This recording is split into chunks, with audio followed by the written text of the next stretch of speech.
This is Britt Laster, driver of the Mullins Racing 03 Ford Fusion in the Arca Menard series, and you're watching Out the Fast Lane. Hello, ladies and gentlemen, and welcome to another Out of the Fast Lane podcast. I am your host, Brady Hauser. Make sure you go out last night, check out the interview with Blaine Perkins that was just posted last night. Tonight's show, we got Emma Britt, a 15-year-old rising star in the asphalt world of racing, and also one of Austin Therio's development drivers. So that's the reason why we got you on the show. A little bit talk about that, and a little bit more about your racing career. So, Emma, welcome to the show. Thank you. So this is take two. We can mention it. This is take two. We had a little blurb that we aren't going to add into the podcast, but this is take two. But you picked up a win this past weekend at a local racetrack down in Georgia.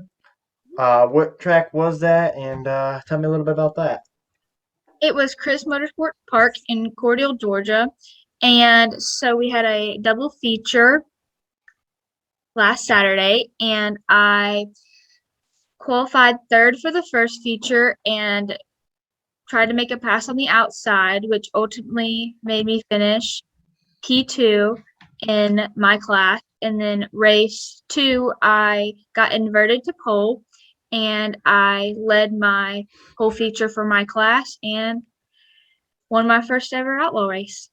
That's awesome. Was it stressful at all getting to do double features? I know a lot of drivers, they prepare just for one race, but double features definitely, it takes a lot of more endurance out of a driver and a lot more prep in your mindset. Was it difficult for you doing double features, or did you just like it was a normal night of racing? It was normal because we usually have double features at Atlanta and Cordele. So you got to race Atlanta. So like the Atlanta, like, tell me a little bit about that. Is that the entire track, or is that like is it they reduced this, is it smaller? So they have the big track, and on the straightaway, the front straightaway, there's a quarter mile, and they just made a third mile recently with their new repave. Okay. So That's cool. Yeah, 'cause they had that NASCAR race there. The repave is definitely interesting. If you, as a driver standpoint, because if have you ever been to Daytona, mhm. so you know how the banking is there. That's pretty high. They made that so it's even more steeper. So those drivers got to experience something. It was definitely interesting as like a fan side and a driver side for you probably getting to watch that race because they're drafting on a half mile or a mile there and making it look like a super speedway race, and it was definitely different for a NASCAR race per se. The new pavement for us is a whole lot faster, and it grips a lot better. Okay, so is that like so that makes the car obviously faster? Is it more of a challenge? Is it because you guys got to brake in the turns? I know that those little quarter mile loops on the infield, they're not they're not forgiving. I've raced them before on iRacing, and they're not very forgiving. Is it difficult? Not, we don't have to brake on our cars. In Legend cars, you do, but our cars, the brakes are very sensitive. Oh, so like if you step on the brake, it's just like it completely stops the car. Like if you slam on brakes, it spins out. Oh, yeah, that's not fun. So, tell me a little bit about a Bandelero car. I'm not going to ask that question that we asked before, but tell me a little bit about the Bandelero car and what it is. So, a Bandelero is it's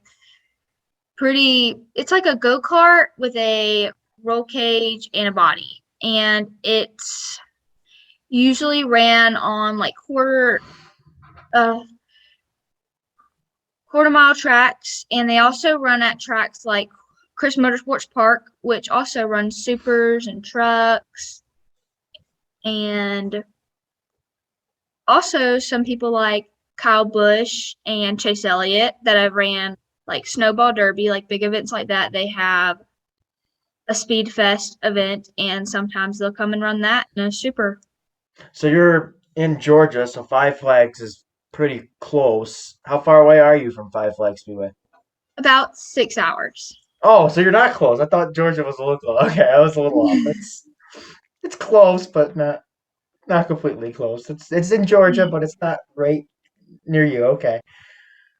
Um, so what got you started into racing? I know your dad, of course, he's a track champion at Lanier and a couple other racetracks. So was he a big part of you getting into the racing world, or was it more of a you just wanting to get into it and trying it out? So my dad was a big part of it. He came in one day with one of his truck drivers and said, Grant Thompson has a Bandelero that he had for a while. Would you be interested in testing it at Atlanta to see if you would want to do it? And I said yes, and I've been doing it ever since. So your first time in a race car, you tested at Atlanta. Yes. That's awesome. Wow. Like you could like out of all places, that's pretty cool. They put you right on a NASCAR official track. Because like I'm talking like up here in upstate New York, you got local guys are running like they run like the tracks that are out in the middle of woods that are quiet and they can get laps done. Or you jumped right into a NASCAR track, so that's awesome. Um, so for the people at home that don't know what a bandolero is, we'll show them the picture here. Give me 1 second. I gotta pull it back up. There it is. So here is the Bandelero car. This is what she drives. So you drive the number 38. Um, why number 38? That's a good question. Why did you choose the number 38? Because that was my dad's number. So it's all inherited from your dad. So tell me a little bit about your dad. For the people that don't know who your dad is, of course, he's track champion numerous tracks, but tell me a little bit about him. Well, my dad, he owns a motorsports team called Kurt Britt Motorsports, and he has pro trucks, outlaw late models, pro late models, and recently just got a super late model. Okay, so he's obviously won track champions before. So have you like gotten to race with him at all? No, he retired about 2015. Okay, so if you could race with him, what's your goal? Is it going to beat him or is it to learn from him? Probably both. I respect that because I know how that is. Go out to a family, go out to a go kart track with the family. You gotta either ruffle some feathers or be smart about it. I choose ruffle the feathers. That's just how it is. That's that's my mindset. If you're gonna like, for example, I'm not gonna get off track, but a little bit. I went to Daytona last year. They have a go kart track right next to the speedway. Awesome track. Um, Me and my sister, we're going too wide down the backstretch or whatever it is. I see her. We're going into the turn. I'm like, oh, she's getting it. I I veer up the track, hit her. She slams the wall, ricochets back into me. I go into the wall and I hit really hard, and I almost broke my wrist. But you know what? It was worth it. It's that brother sister love. Yes. So you also have raced at Nashville Fairgrounds. So that's Mhm. pretty cool. That track's also been a NASCAR affiliated track. So you got to race at some pretty cool racetracks, pretty big NASCAR affiliated tracks. Um, how was the Fairgrounds? How's that track? It's really, really fun. I loved it. It's kind of like Atlanta too, with the straightaway, how the front straightaway, and then they have a quarter mile, like right there. And the line is like Atlanta too. So it's like is it right in the middle of Fairgrounds? Like that's a full on fairground around that track? Yes. It's in the middle of a town. It's in the middle of a town, so the Fairgrounds is right in the middle. Okay, that's interesting. So here we're gonna show you. We're gonna show the practice session that you took actually at Nashville Fairgrounds. So that's you right there, and we'll hit play on this. There's probably no audio. Yeah, there we go. There's the audio. Okay, so yeah, you are. Okay, so looking at it, you guys are in the middle because I can see the track on the outside. So you guys. Oh, wait. So wait, you guys go onto the big track and then go onto a smaller track in the turns? Yes. Yeah, that's unique. If that's how Atlanta is too, just without like those walls in the middle. Hey, you're a ripper. I tell you what, you're flying around that place. Yeah, I didn't know that's how the track was. That's unique. Um, so I was looking at so you got to race there. Did you um did you actually get to race there? I know this is a practice session there. Were you actually competitive racing there at all? Yes. Okay. Okay, that video just ended.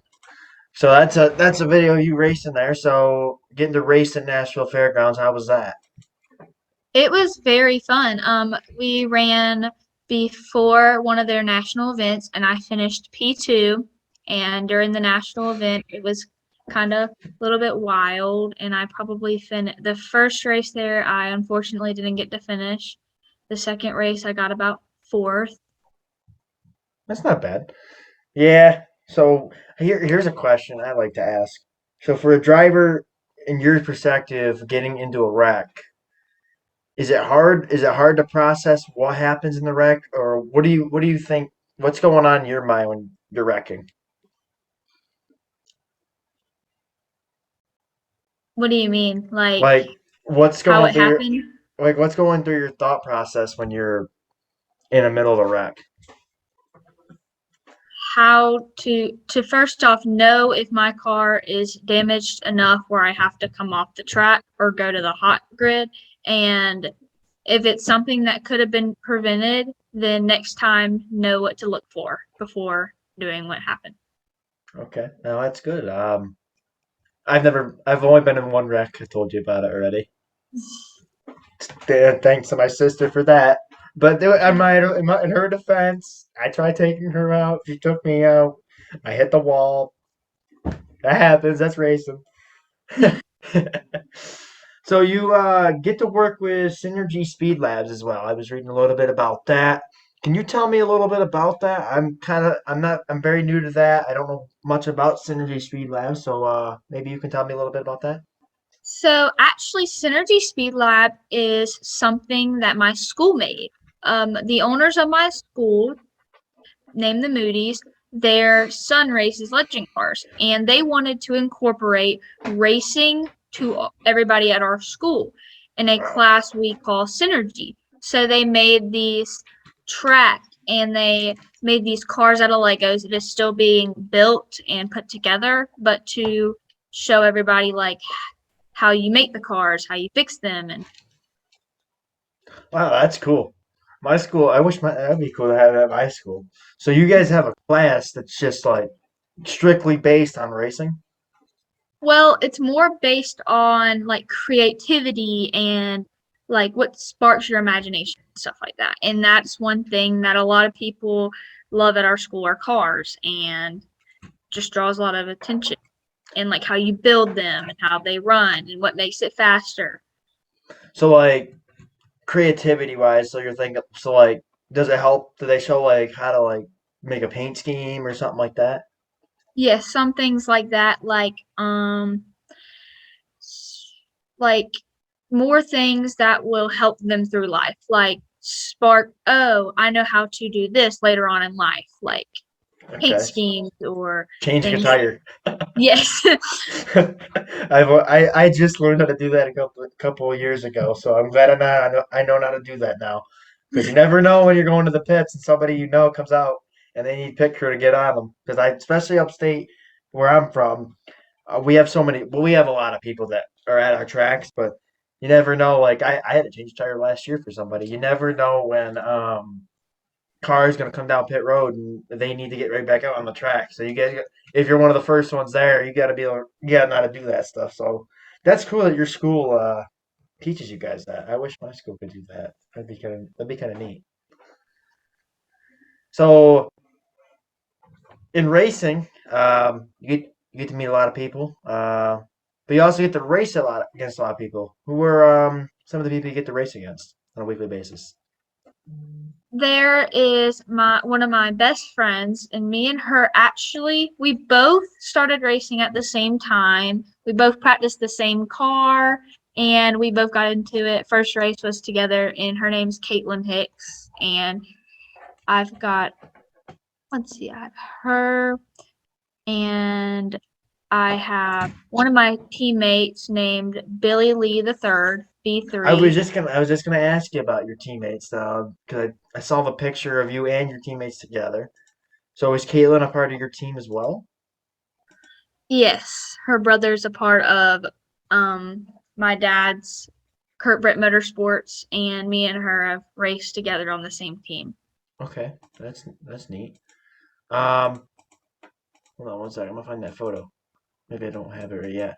It's not the end of the world. But so you have two teammates, and so you're racing against them. Is that help out at all as a driver's standpoint to kind of like get to learn off of them a little bit and like see what their cars are doing as well? Yes, it does help. So what do you like? Do you guys race off the track? Do you guys do stuff off the track as well? As in like go-karts? Like anything? Are you guys like good friends off the track and racing, not just Oh, racing all the yes. time? That's awesome. Um, that's really awesome. That's keep those guys because Oh, yes. they'll be your friends for the rest of your life, and that's Racing's awesome. definitely brought me the best friendships that will definitely last a lifetime. Like my team, my Amen. teammates. Like I race with Rusty Clanton and some of my teammates I've met on there, like Garrett Irwin, the Griffiths brothers. Those friendships will last me a lifetime. That's awesome. So where do you see yourself in the next 5 years? Hopefully in something bigger because this year is my last year in Bandelleros, and hopefully eventually in a few years I'll maybe get in a pro truck or a super late model, something bigger. Nice. So do you have a goal of ever like making it to NASCAR or anything like that? Yes, that is hopefully my goal to go somewhere with it because it's genuinely a sport I really love. And that's good. Just keep making the connections that you're making, and it'll come to you one day for sure.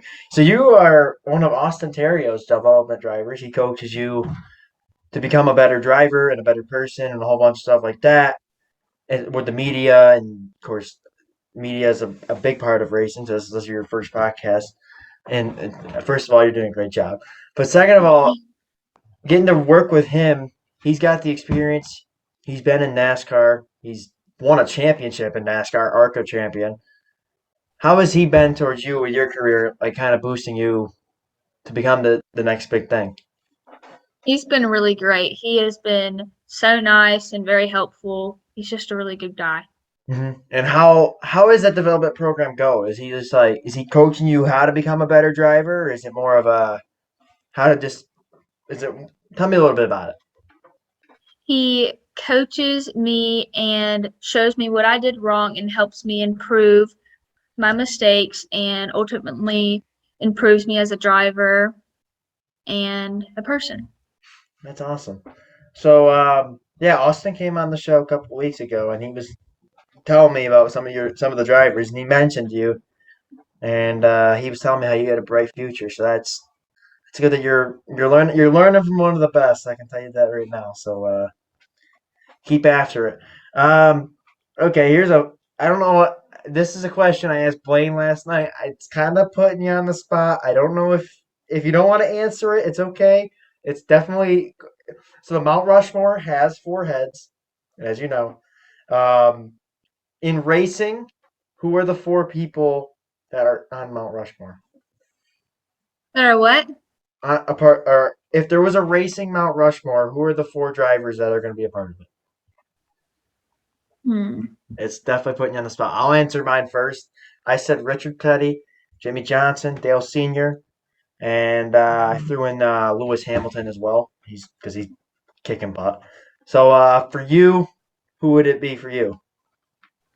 Probably Kyle Larson, Haley Deegan, and Kyle Busch, and I think Chase Elliott.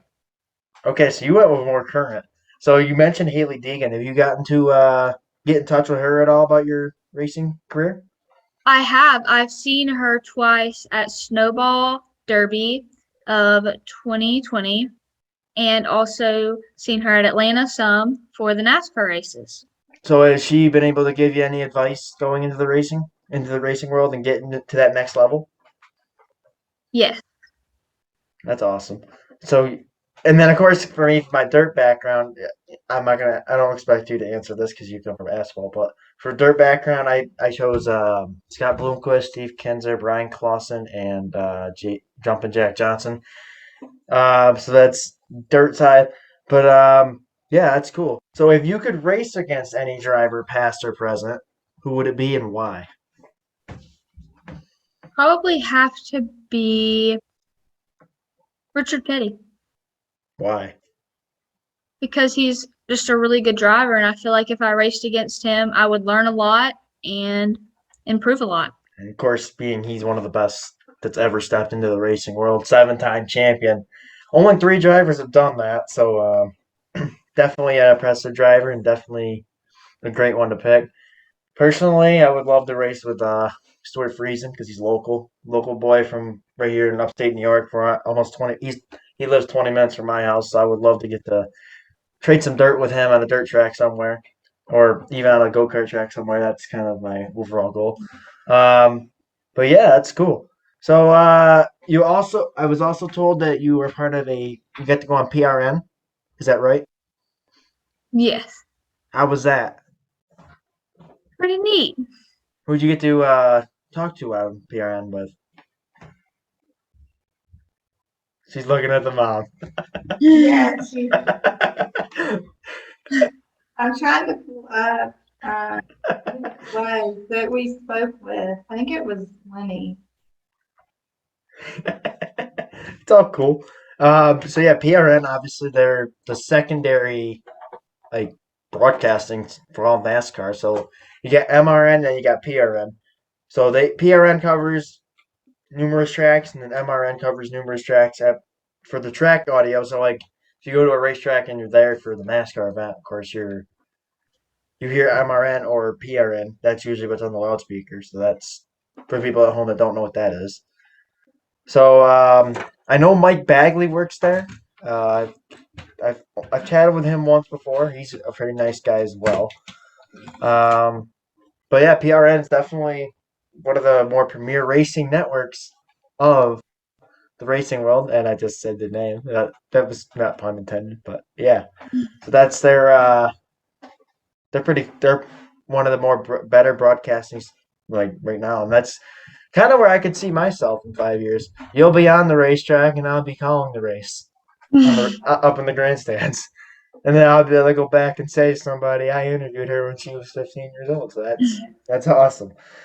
So I'm not going to keep you here all night. I know you probably got some stuff to do. I did see that you went to prom for the first time. That's got to be pretty cool at 15 years old. It's different. Yes, that was very fun. And then the next day there was a race. Can't say it went better than that. Hey, that's pretty cool. Yeah, that's really cool. So I'm not going to keep you here all night. Is there anything you want to know about the podcast or me or anything like that? How did you get into podcasting? Okay, there's a great question. I have had a lot of people ask that, and I'll tell you the story. So I growing up, I have autism. So I grew up with autism, and I went through a lot of bullying. I struggled through school, and right up to about 8th grade, I was struggling pretty bad. I was not doing well in school with others, and a lot of stuff happened. I was always a race fan. I always loved watching local racing and all that. So then 9th grade comes along. You obviously you experienced the same thing, but I experienced. Of course, we're in the middle of class in March, and the next day we're not in class, and we're not in class for 3 months and a whole year after that because of COVID.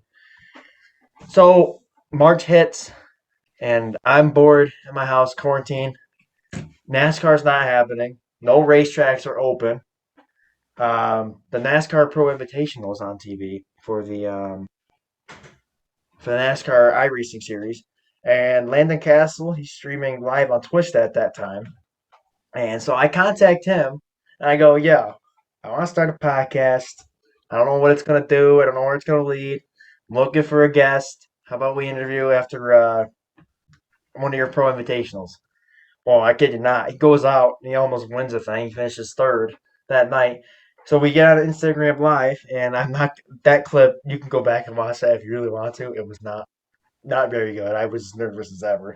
And so we did a 20-minute live Q&A on Instagram, and a lot of people saw. Like there was over 100 people watching. And of course, I was nervous then, but 100 people were watching. A couple of local people were watching, and they told me, "You got the skill of talking." And I was like, "Yeah, well, I appreciate that." And they said you should start trying to get some of these local guys to come on the show. So I did. Got the local flair. Interviewed a lot of local players. I accepted an internship at a local dirt company. Did that for a little bit. I'm no longer with them right at this time, but um, did that, and then I went announcing. So I started to announce racing. Uh, they're in the middle of COVID, so there was no fans in the stands. So that relieved a lot of pressure off of my back. But I got to experience like what it was like to announce. One of my buddies contacted me. He announces at our local track, and he told me that he was looking for somebody to come hang out on this night. If you want to come announce the undercard with me, you're more than welcome to. So I said, all right, well, let's see what I can do, and I'll come give it a shot. He goes, I might not be very, I go, I might not, that might not be very good, but he said we're gonna give it a shot. So I went and announced that undercard, and I picked up the following week. I got to announce him at another local track that he announced at, which they had no secondary announcer. So I did the then we eventually did pick up a secondary announcer. So I got to announce with them guys. And then so I did Victory Lane there. Did last year I did a full season with that track, Glen Ridge Motorsports Park. We have our opener actually this Sunday. I'm the secondary announcer for that this year. And then I had another guy reach out to me. Now this is not really stock car racing, but Royal Mountain Ski Area. They have a dirt bike track, and they were looking for an announcer. And I wasn't very familiar with dirt bike racing at the time. Now I love it. It's one of the best things I've ever called. So a lot of fun. Did that. Got to announce their weekend, which is one of their biggest weekends of the year. They had over like 400 riders come in. So there's 400 people, 400 names I had to keep track of. A lot of fun, a lot of stress, but it was fun. And then so I picked up that gig full time, and now I do podcasts weekly. I'm covering a whole bunch of racetracks, announcing gigs, and getting to interview some of the newest and brightest stars of the sport, like yourself. That's a really good story. It's a long story. I could probably there's a lot more to it, but I don't want to. For the sake of the podcast, I don't want to be rambling here all night. But yeah, so that's kind of my story about how I got into racing, and I kind of stuck with it. I interviewed Alan Bestwick from ESPN. You might have heard the name before. He called a lot of the NASCAR races, so like right through about 2014 ish. That's when ESPN was no longer with NASCAR, but he does all the SRX series now. He I did an interview with him, and he told me to dare myself to dream. So dare to dream. That's what he told me. And I'm gonna leave this with you. It's a kind of a good wisdom. It's a little bit of words of wisdom and a little bit of a good goal. So dare to dream means basically dare yourself to dream. Like dare yourself to dream big. So you have a goal, obviously, like you said, you want to make your to NASCAR. You gotta dare yourself and put your mind to it, and that dream will come true. Thank you. So that's kind of a little bit of advice I can leave you with. But anything else you want to know? Not really. It's all good. One last question. Who is your biggest role model in racing? Probably my dad and Rusty. Okay. And out of all the things you get to do as a race car driver, what is your favorite part? Definitely the memories that you make and that feeling that when everybody has worked their hardest and you come over the finish line winning and everybody's hard work was fine, like you did it, and it just feels amazing when you get out of your car and hug everybody and just the best feeling ever. That's awesome. Well, I appreciate you coming on the show. I'm gonna let you give out any shout outs you need to do, sponsors, people you want to shout out. I'm gonna give a quick shout out to Austin Terrio, of course. As you know, he got us linked together so we could do this podcast. So huge shout out to him. Thanks for letting me interview Emma for her first ever podcast. So it was my honor. And shout out to sponsors. Go ahead, take it away. I would like to shout out Clinton Racing, Kirkbrett Motorsports, and Serendipity of McDonough, and my grandparents, and that's about it. You missed two. You missed two people. We gotta give a shout out to your mom and dad. I mean, they've helped you through the entire way. So, Oh yes, that's my parents own Serendipity of McDonough, so I kind of put them in there right there. oh, okay. I didn't know that. So that's good. But it's been a pleasure interviewing you. I wish you the best of luck. I will talk to you after the podcast here. I'm gonna finish this out. So hope you all enjoyed this podcast. This is Emma Britt, an upcoming star. Look out for her in a couple of years. You never know where we could see her on NASCAR. So watch out for her. But make sure you check her out. Bandoleros, like she said, they race on MAV TV. So go over to MAV TV and check out some of the Bandolero racing. Those are they're very interesting to watch, and those are some of the future stars of the sport, including yourself. But I appreciate you coming on the show. It was a pleasure. And for everybody at home that is watching, make sure you like, comment, and subscribe. And click that notification bell for more. Tomorrow, big day tomorrow. We got just came off a win this past weekend for the ARCA West Series. He picked up a win for Ron Horn today. And Landon Lewis is going to be coming on the show. So we're excited to talk to him, see what he has to say about all of the festivities that happened last weekend, and of course a little bit about his career insight.